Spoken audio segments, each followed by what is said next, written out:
Good morning. Look at that. I've often heard that it is best to start these types of talks with a joke to make you people feel comfortable and relaxed. And so I have no such plans. What I do have, though, is a clip from a live recording I made on the 20th of October, 2020. Please, viewer discretion is advised. They're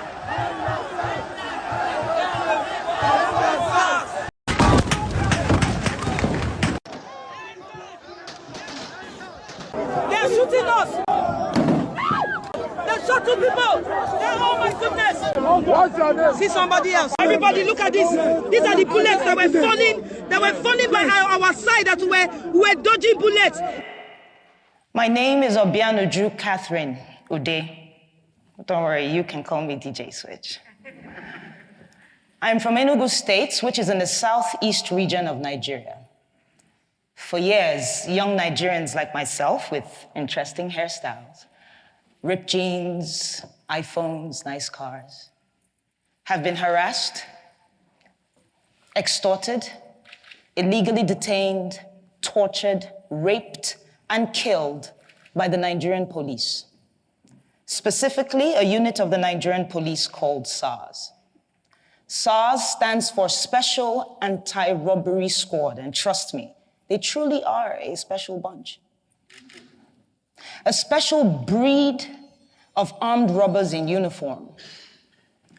A special group and gang of rapists with a badge. A special crowd of murderers with a license to carry a gun. For as long as I can remember, we begged and petitioned the Nigerian government to put an end to this corrupt unit. And to their credit, they complied, or at least it seemed like they complied. First, with the disbandment of SARS in 2016, then again in 2017, 2018, 2019. I know it's an abusive relationship. 2020, and I know we all won't be forgetting 2020 in a hurry. As the coronavirus ravaged the globe, back home in Nigeria, we were more afraid of another type of virus, SARS. On the 3rd of October, a video surfaced online where SARS officers shot a young man and fled with his Lexus SUV. We were outraged. But this was followed by the gunning down of an up-and-coming Nigerian musician. I'm a musician. It could have been me.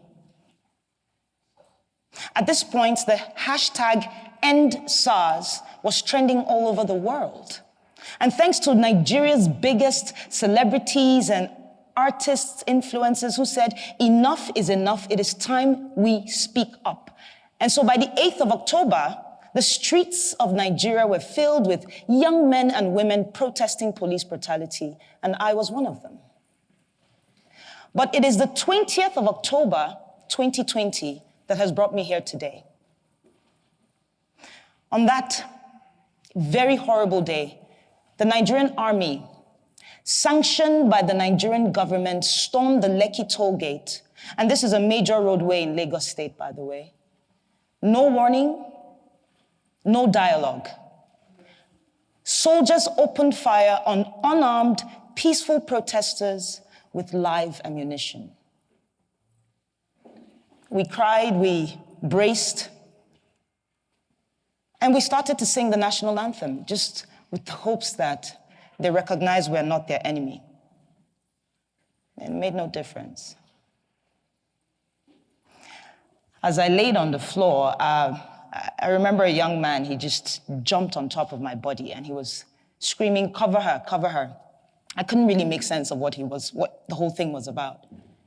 He was struck by a bullet on his lower back.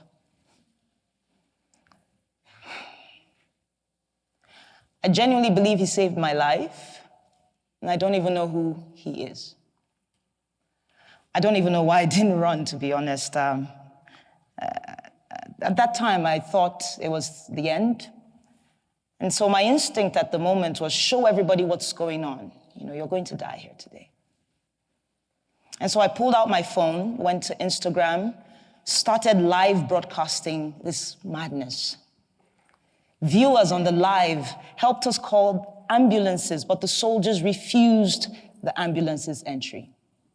And so some of us had to turn into instant surgeons in an attempt to remove the bullet from a leg of a protester.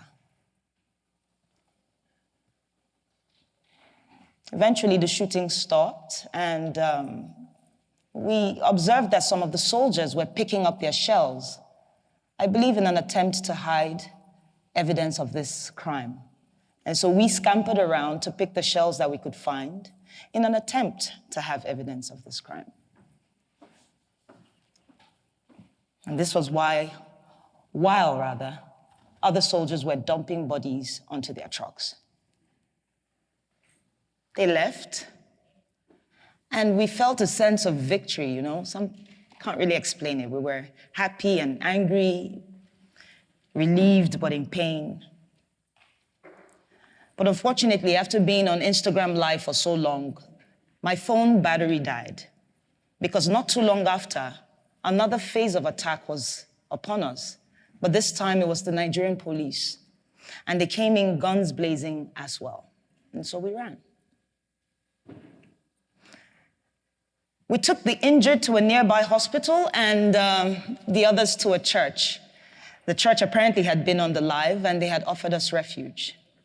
By the next morning, soldiers raided the hospital looking for me. And I owe a great deal of gratitude and thanks to a friend and colleague who had called me earlier and said, put off the location on your phone and leave that hospital as soon as possible. And so it was barely 15 minutes after I left. But it didn't end there. My boss and his wife got threatening phone calls. I couldn't go home to where I lived because we got reports of strange men lurking around my apartment complex. I haven't gone home, actually, since the 20th of October, 2020. Speaking of home, I'm from a large family of 8, 5 boys, 3 girls, with very opposing characters, I tell you. I'm the last, with a sprinkle of last child crazy. But I remember my parents, you know, they worked really hard to provide us with basic things: food, education, healthcare, security, allowances. All while teaching us to love and respect each other's differences. On the other hand, Nigeria is home to over 200 million brothers and sisters with different cultures and tribes and faiths and beliefs. Things and differences that the government has used for the longest time to pit us against each other. But the End SARS movement swept that away, even if it was just for a time being. I witnessed protesters collaborating and helping each other, protesters giving food and water to the same police who's been killing us off every day. Others provided security. Another group provided funds that were donated to them, I mean in the hundreds of thousands of dollars, for legal and medical attention to protesters who needed it. This is the real Nigeria. But the Nigerian government, much like an irresponsible parent, failed to see the opportunity as a learning curve, to listen to the cries of its quote-unquote children. Instead, they chose to deny these events and also moved swiftly to silence us. Starting with the Nigerian Minister of Information, Lai Mohammed. And yes, you heard me right. The Nigerian Minister of Information, our very own spin doctor. Yeah, his first name is Lai. It's inevitable, right? The pun is begging me. Lai called the shooting a fabrication of a massacre without bodies. He said I was a purveyor of fake news with the intent of tarnishing the nation's image, that I am a terrorist, amongst other things. The Nigerian army called the shooting fake and that I had made the whole thing up with a green screen. Yes, I have plans of heading to Hollywood after this speech.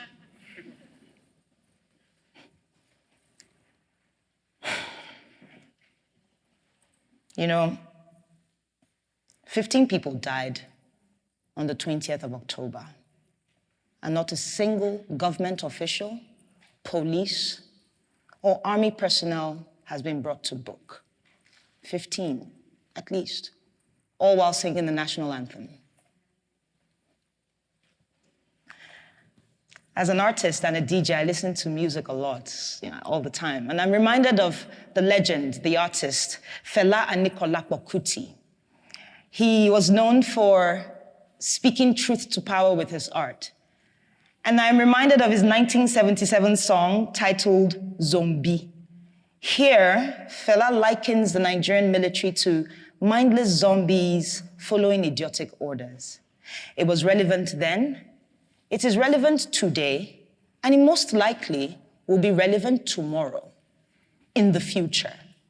The same future that they say is in the hands of the leaders of tomorrow. But what we have tomorrow are recycled leaders of today who have failed to provide an enabling environment for young leaders to thrive and contribute. No, but they chose instead to kill us all off, one by one. This might sound outrageous to you, and you might wonder why. And I'll tell you. Our leaders are afraid. It's as simple as that. They're afraid of a thinking, an innovative, a collaborative, and a working Nigeria. They're afraid of every young Nigerian who, against all odds, have made it for themselves. They are afraid of a me, the coconut head generation, as we like to call ourselves. We're hard-headed, we're not easily deceived by propaganda, and we stand up to our oppressors. And while we may not do this all the time because wahala no dey finish, as we like to say back home, I think there's a Nigerian in the crowd. Well, what it means, though, is that the problems never end. And while I understand that we have to take a break to put food on the table, to at least secure our mental health, know this: corruption, tyranny, abuse of power do not go on a break. And so today I'm choosing to use my voice and my talent to push for the things that we ought to have. And I want to ask you all, these fine people, to please join me and support my vision for promoting democracy, human rights values, and equality through arts. Thank you so much for your time.